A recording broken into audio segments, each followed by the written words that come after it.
Matthieu, chapitre 25. Alors le royaume des cieux sera semblable à 10 vierges qui, ayant pris leurs lampes, allèrent à la rencontre de l'époux. 5 d'entre elles étaient folles et 5 sages. Les folles, en prenant leurs lampes, ne prirent point d'huile avec elles, mais les sages prirent avec leurs lampes de l'huile dans des vases.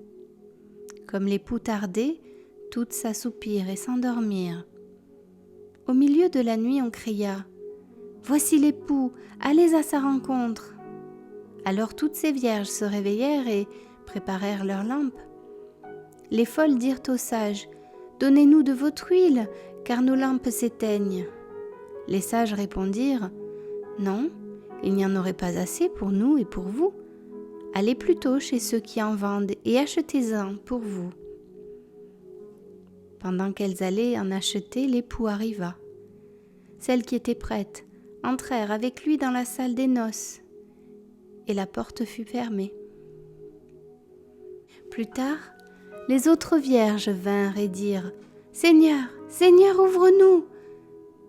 Mais il répondit « Je vous le dis en vérité, je ne vous connais pas. Veillez donc, puisque vous ne savez ni le jour, ni l'heure.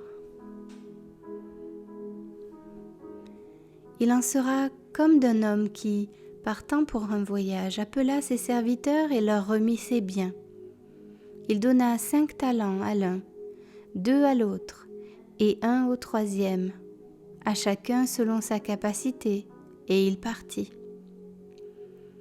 Aussitôt celui qui avait reçu les 5 talents s'en alla, les fit valoir, et il gagna 5 autres talents. De même, celui qui avait reçu les 2 talents en gagna 2 autres. Celui qui n'en avait reçu qu'un alla faire un creux dans la terre et cacha l'argent de son maître. Longtemps après, le maître de ses serviteurs revint et leur fit rendre compte. Celui qui avait reçu les 5 talents s'approcha, en apportant 5 autres talents, et il dit « Seigneur, tu m'as remis 5 talents, voici, j'en ai gagné 5 autres. » Son maître lui dit « C'est bien, bon et fidèle serviteur, tu as été fidèle en peu de choses, je te confierai beaucoup.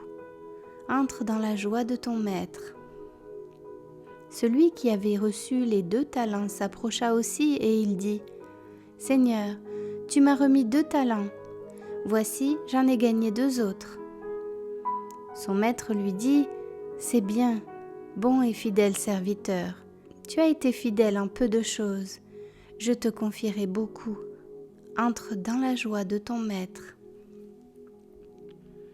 Celui qui n'avait reçu qu'un talent s'approcha ensuite, et il dit « Seigneur, je savais que tu es un homme dur, qui moissonne où tu n'as pas semé et qui amasse où tu n'as pas vanné. J'ai eu peur, et je suis allé cacher ton talent dans la terre. Voici, prends ce qui est à toi. » Son maître lui répondit « Serviteur méchant et paresseux, tu savais que je moissonne où je n'ai pas semé et que j'amasse où je n'ai pas vanné. Il te fallait donc remettre mon argent au banquier, et à mon tour j'aurais retiré ce qui est à moi avec un intérêt. Ôtez-lui donc le talent et donnez-le à celui qui a les 10 talents. Car on donnera à celui qui a, et il sera dans l'abondance, mais à celui qui n'a pas, on ôtera même ce qu'il a. Et le serviteur inutile, jetez-le dans les ténèbres du dehors, où il y aura des pleurs et des grincements de dents.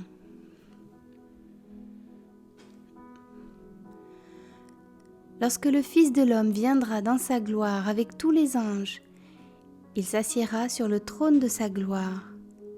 Toutes les nations seront assemblées devant lui. Il séparera les uns d'avec les autres, comme le berger sépare les brebis d'avec les boucs. Et il mettra les brebis à sa droite et les boucs à sa gauche. Alors le roi dira à ceux qui seront à sa droite, « Venez, vous qui êtes bénis de mon Père, prenez possession du royaume qui vous a été préparé dès la fondation du monde. Car j'ai eu faim, et vous m'avez donné à manger. J'ai eu soif, et vous m'avez donné à boire. J'étais étranger, et vous m'avez recueilli. J'étais nu, et vous m'avez vêtu. J'étais malade, et vous m'avez visité. J'étais en prison, et vous êtes venu vers moi. Les justes lui répondront, Seigneur, quand avons-nous vu avoir faim, et t'avons-nous donné à manger, ou avoir soif, et t'avons-nous donné à boire? Quand avons-nous vu étranger, et t'avons-nous recueilli, ou nu, et t'avons-nous vêtu? Quand avons-nous vu malade ou en prison, et sommes-nous allés te voir? Et le roi leur répondra, Je vous le dis en vérité, toutes les fois que vous avez fait ces choses à l'un de ces plus petits de mes frères, c'est à moi que vous les avez faites. Ensuite il dira à ceux qui seront à sa gauche, Retirez-vous de moi, maudits, allez dans le feu éternel qui a été préparé pour le diable et pour ses anges. Car j'ai eu faim, et vous ne m'avez pas donné à manger. J'ai eu soif, et vous ne m'avez pas donné à boire. J'étais étranger, et vous ne m'avez pas recueilli. J'étais nu, et vous ne m'avez pas vêtu. J'étais malade et en prison, et vous ne m'avez pas visité. Ils répondront aussi, Seigneur, quand avons-nous vu ayant faim ou ayant soif, ou étranger, ou nu, ou malade, ou en prison, et ne t'avons-nous pas assisté? Et il leur répondra, Je vous le dis en vérité, toutes les fois que vous n'avez pas fait ces choses à l'un de ces plus petits, c'est à moi que vous ne les avez pas faites. Et ceux-ci iront au châtiment éternel, mais les justes à la vie éternelle.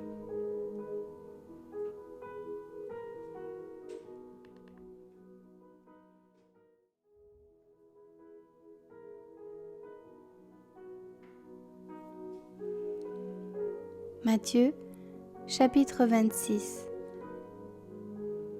Lorsque Jésus eut achevé tous ses discours, il dit à ses disciples, Vous savez que la Pâque a lieu dans 2 jours et que le Fils de l'homme sera livré pour être crucifié. Alors, les principaux sacrificateurs et les anciens du peuple se réunirent dans la cour du souverain sacrificateur appelé Caïphe, et ils délibérèrent sur les moyens d'arrêter Jésus par ruse et de le faire mourir, mais ils dirent « Que ce ne soit pas pendant la fête, afin qu'il n'y ait pas de tumulte parmi le peuple. » Comme Jésus était à Béthanie dans la maison de Simon le lépreux, une femme s'approcha de lui, tenant un vase d'albâtre qui renfermait un parfum de grand prix, et pendant qu'il était à table, elle répandit le parfum sur sa tête. Les disciples, voyant cela, s'indignèrent et dirent « À quoi bon cette perte? On aurait pu vendre ce parfum très cher et en donner le prix aux pauvres. » Jésus, s'en étant aperçu, leur dit « Pourquoi faites-vous de la peine à cette femme? Elle a fait une bonne action à mon égard. Car vous avez toujours des pauvres avec vous, mais vous ne m'avez pas toujours. En répandant ce parfum sur mon corps, elle l'a fait pour ma sépulture. Je vous le dis en vérité, partout où cette bonne nouvelle sera prêchée dans le monde entier, on racontera aussi en mémoire de cette femme ce qu'elle a fait. » Alors l'un des 12, appelé Judas Iscariote, alla vers les principaux sacrificateurs et dit « Que voulez-vous me donner et je vous le livrerai ?» Et ils lui payèrent 30 pièces d'argent. Depuis ce moment, il cherchait une occasion favorable pour livrer Jésus. Le premier jour des pains sans levain, les disciples s'adressèrent à Jésus pour lui dire « Où veux-tu que nous te préparions le repas de la Pâque ?» Il répondit « Allez à la ville chez un tel, et vous lui direz « Le Maître dit, mon temps est proche, je ferai chez toi la Pâque avec mes disciples. » Les disciples firent ce que Jésus leur avait ordonné, et ils préparèrent la Pâque. Le soir étant venu, il se mit à table avec les 12. Pendant qu'il mangeait, il dit : « Je vous le dis en vérité, l'un de vous me livrera. » Ils furent profondément attristés et chacun se mit à lui dire : « Est-ce moi, Seigneur ?» Il répondit : « Celui qui a mis avec moi la main dans le plat, c'est celui qui me livrera. » Le Fils de l'homme s'en va selon ce qui est écrit de lui. Mais malheur à l'homme par qui le Fils de l'homme est livré. Mieux vaudrait pour cet homme qu'il ne fût pas né. Judas, qui le livrait, prit la parole et dit : « Est-ce moi, Rabbi ?» Jésus lui répondit : « Tu l'as dit. » Pendant qu'il mangeait, Jésus prit du pain, et après avoir rendu grâce, il le rompit, et le donna aux disciples en disant : « Prenez, mangez, ceci est mon corps. » Il prit ensuite une coupe, et après avoir rendu grâce, il la leur donna en disant : « Buvez-en tous, car ceci est mon sang, le sang de l'alliance qui est répandu pour plusieurs, pour la rémission des péchés. Je vous le dis, je ne boirai plus désormais de ce fruit de la vigne jusqu'au jour où j'en boirai du nouveau avec vous dans le royaume de mon Père. » Après avoir chanté les cantiques, ils se rendirent à la montagne des Oliviers. Alors Jésus leur dit : « Je serai pour vous tous cette nuit une occasion de chute, car il est écrit : Je frapperai le berger et les brebis du troupeau seront dispersées. Mais après que je serai ressuscité, je vous précéderai en Galilée. » Pierre, prenant la parole, lui dit : « Quand tu serais pour tous une occasion de chute, tu ne le seras jamais pour moi. » Jésus lui dit : « Je te le dis en vérité, cette nuit même, avant que le coq chante, tu me renieras 3 fois. » Pierre lui répondit : « Quand il me faudrait mourir avec toi, je ne te renierai pas. » Et tous les disciples dirent la même chose. Là-dessus, Jésus alla avec eux dans un lieu appelé Gethsémanée, et il dit aux disciples : « Asseyez-vous ici, pendant que je m'éloignerai pour prier. » Il prit avec lui Pierre et les 2 fils de Zébédée, et il commença à éprouver de la tristesse et des angoisses. Il leur dit alors : « Mon âme est triste jusqu'à la mort. Restez ici et veillez avec moi. » Puis, ayant fait quelques pas en avant, il se jeta sur sa face et pria ainsi : « Mon Père, s'il est possible que cette coupe s'éloigne de moi, toutefois, non pas ce que je veux, mais ce que tu veux. » Et il vint vers les disciples qu'il trouva endormis, et il dit à Pierre : « Vous n'avez donc pu veiller 1 heure avec moi ? Veillez et priez afin que vous ne tombiez pas dans la tentation. L'esprit est bien disposé, mais la chair est faible. » Il s'éloigna une seconde fois et pria ainsi : « Mon Père, s'il n'est pas possible que cette coupe s'éloigne sans que je la boive, que ta volonté soit faite. » Il revint et les trouva encore endormis, car leurs yeux étaient appesantis. Il les quitta et s'éloignant, il pria pour la 3e fois, répétant les mêmes paroles. Puis il alla vers ses disciples et leur dit : « Vous dormez maintenant et vous vous reposez. Voici l'heure est proche et le Fils de l'homme est livré aux mains des pécheurs. Levez-vous, allons. Voici, celui qui me livre s'approche. » Comme il parlait encore, voici Judas, l'un des 12, arriva, et avec lui une foule nombreuse, armée d'épées et de bâtons, envoyés par les principaux sacrificateurs et par les anciens du peuple.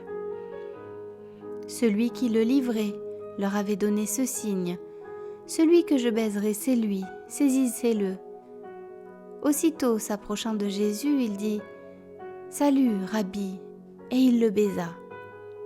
Jésus lui dit : « Mon ami, ce que tu es venu faire, fais-le. »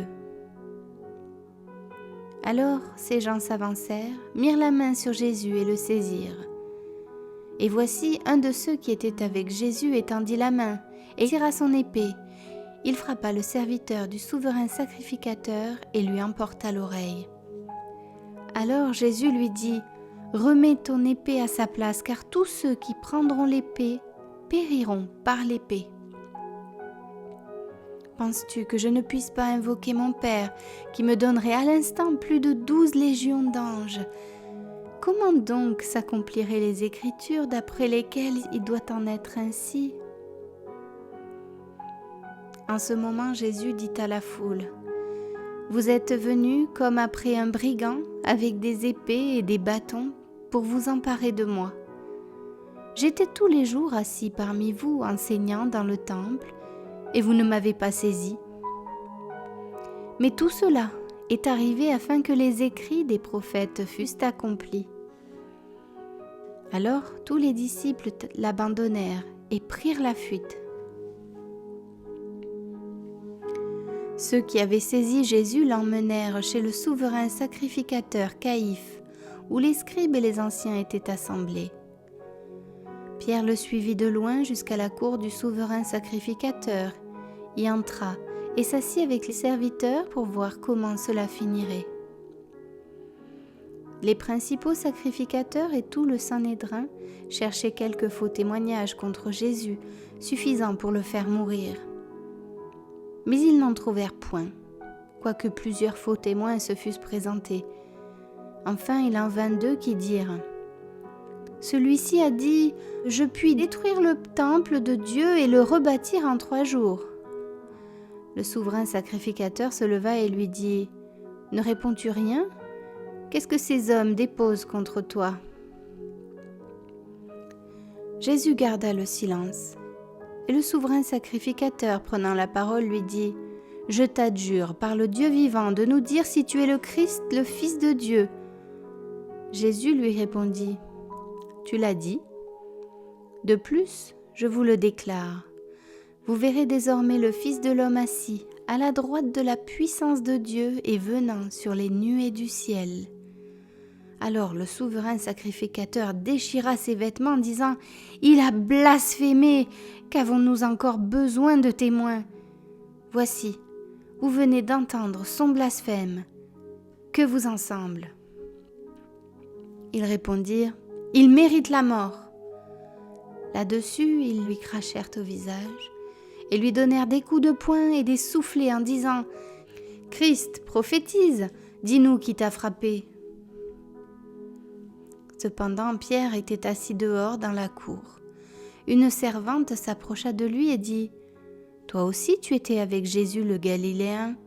Mais il le nia devant tous, disant « Je ne sais ce que tu veux dire. » Comme il se dirigeait vers la porte, une autre servante le vit et dit à ceux qui se trouvaient là « Celui-ci était aussi avec Jésus de Nazareth. » Il le nia de nouveau avec serment « Je ne connais pas cet homme. » Peu après, ceux qui étaient là, s'étant approchés, dirent à Pierre « Certainement tu es aussi de ces gens-là, car ton langage te fait reconnaître. » Alors il se mit à faire des imprécations et à jurer « Je ne connais pas cet homme. » Aussitôt le coq chanta. Et Pierre se souvint de la parole que Jésus avait dite « Avant que le coq chante, tu me renieras 3 fois. » Et étant sorti, il pleura amèrement.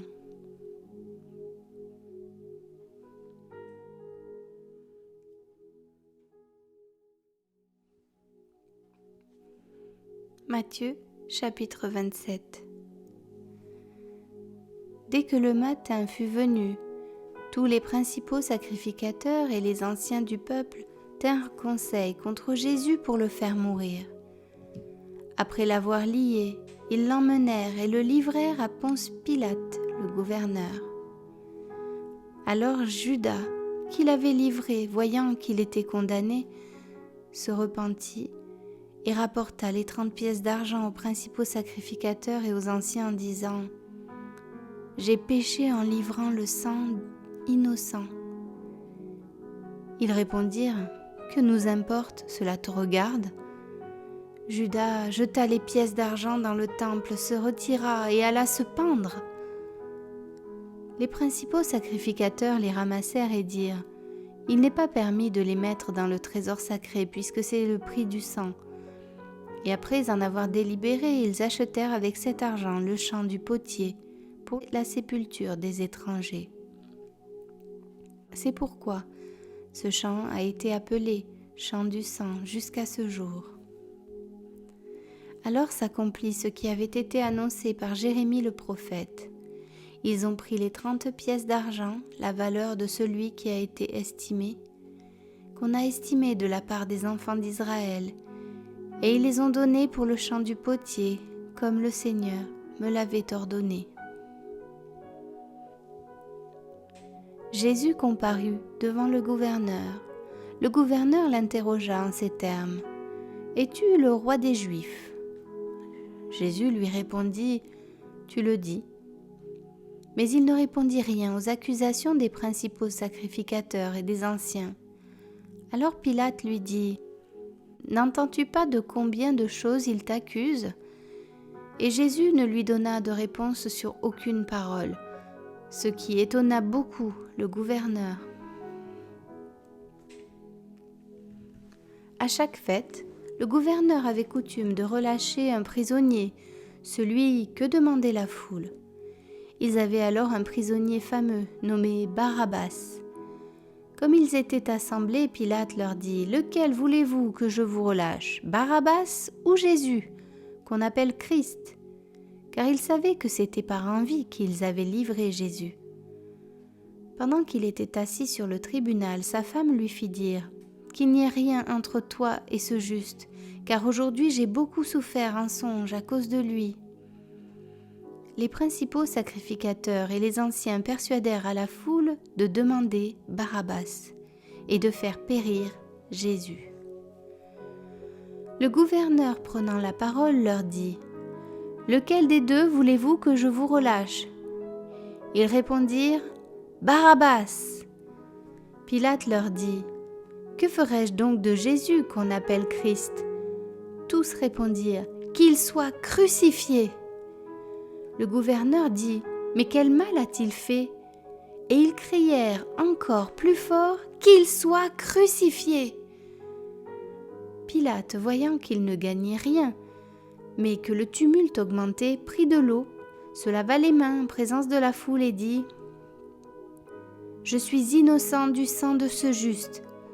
Cela vous regarde. » Et tout le peuple répondit : « Que son sang retombe sur nous et sur nos enfants. »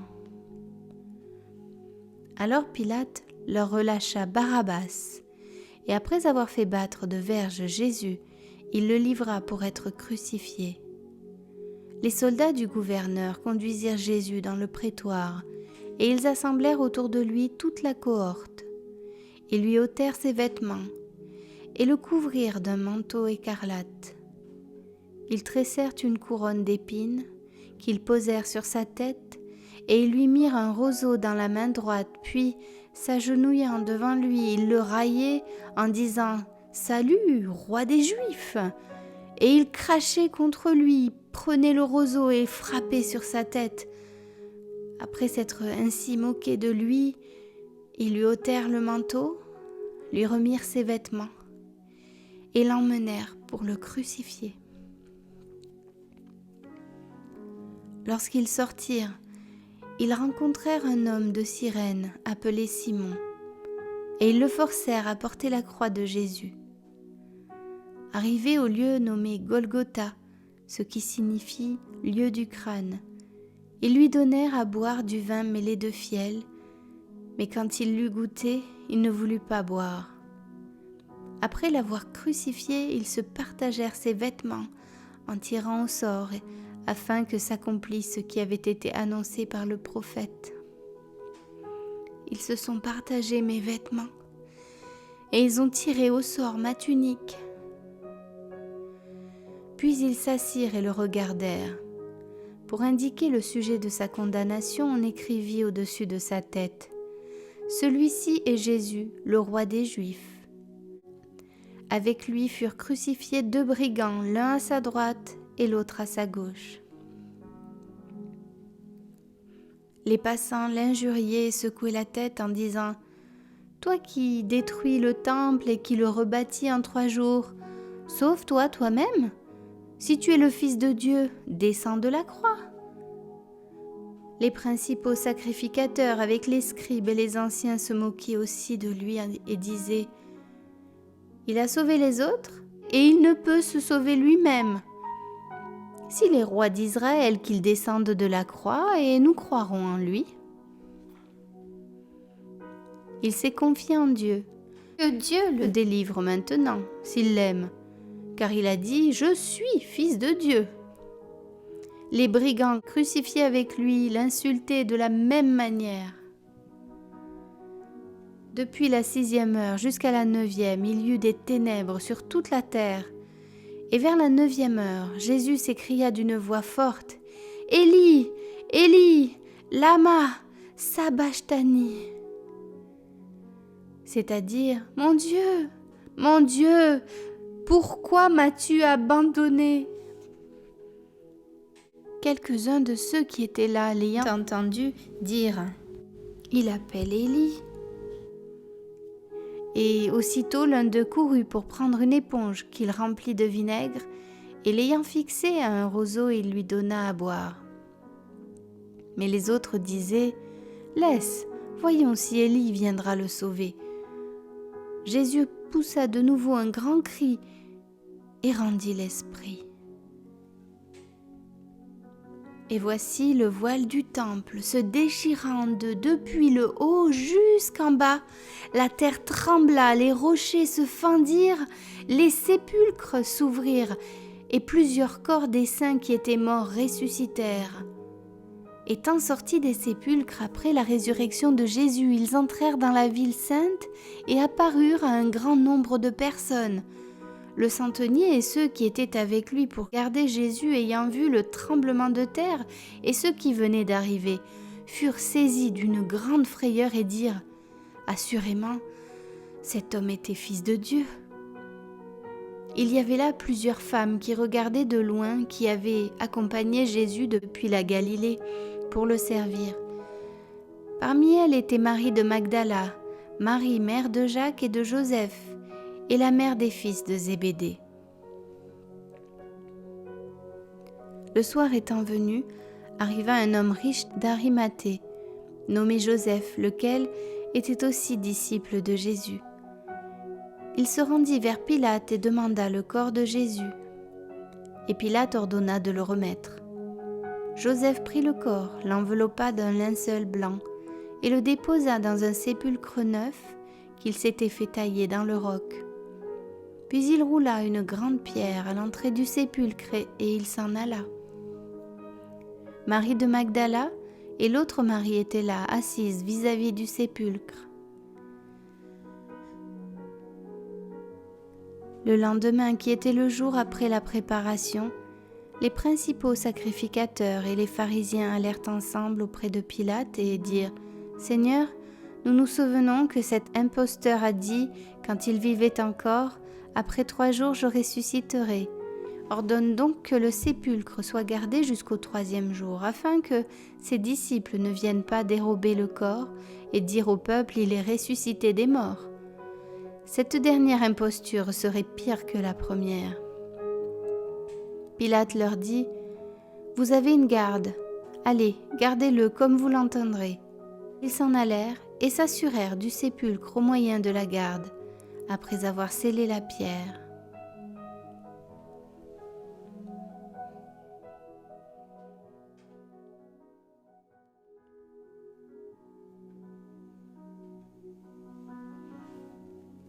Matthieu, chapitre 28. Après le sabbat, à l'aube du 1er jour de la semaine, Marie de Magdala et l'autre Marie allèrent voir le sépulcre. Et voici, il eut un grand tremblement de terre, car un ange du Seigneur descendu du ciel vint rouler la pierre et s'assit dessus. Son aspect était comme l'éclair et son vêtement blanc comme la neige. Les gardes tremblèrent de peur et devinrent comme morts. Mais l'ange prit la parole et dit aux femmes, « Pour vous, ne craignez rien, car je sais que vous cherchez Jésus qui a été crucifié. Il n'est point ici, il est ressuscité comme il l'avait dit. Venez, voyez le lieu où il était couché, et allez promptement dire à ses disciples qu'il est ressuscité des morts. Et voici, il vous précède en Galilée, c'est là que vous le verrez. Voici, je vous l'ai dit. » Elles s'éloignèrent promptement du sépulcre avec crainte et avec une grande joie, et elles coururent porter la nouvelle aux disciples. Et voici, Jésus vint à leur rencontre et dit, « Je vous salue. » Elles s'approchèrent pour saisir ses pieds, et elles se prosternèrent devant lui. Alors Jésus leur dit, « Ne craignez pas, allez dire à mes frères de se rendre en Galilée, c'est là qu'ils me verront. » Pendant qu'elles étaient en chemin, quelques hommes de la garde entrèrent dans la ville et annoncèrent aux principaux sacrificateurs tout ce qui était arrivé. Ceux-ci, après s'être assemblés avec les anciens et avoir tenu conseil, donnèrent aux soldats une forte somme d'argent en disant « Dites, ces disciples sont venus de nuit le dérober pendant que nous dormions. Et si le gouverneur l'apprend, nous l'apaiserons et nous vous tirerons de peine. » Les soldats prirent l'argent et suivirent les instructions qui leur furent données, et ce bruit s'est répandu parmi les Juifs jusqu'à ce jour. Les 11 disciples allèrent en Galilée, sur la montagne que Jésus leur avait désignée. Quand ils le virent, ils se prosternèrent devant lui, mais quelques-uns eurent des doutes. Jésus s'étant approché leur parla ainsi. « Tout pouvoir m'a été donné dans le ciel et sur la terre. Allez, faites de toutes les nations des disciples, les baptisant au nom du Père, du Fils et du Saint-Esprit, et enseignez-leur à observer tout ce que je vous ai prescrit. Et voici, je suis avec vous tous les jours jusqu'à la fin du monde. »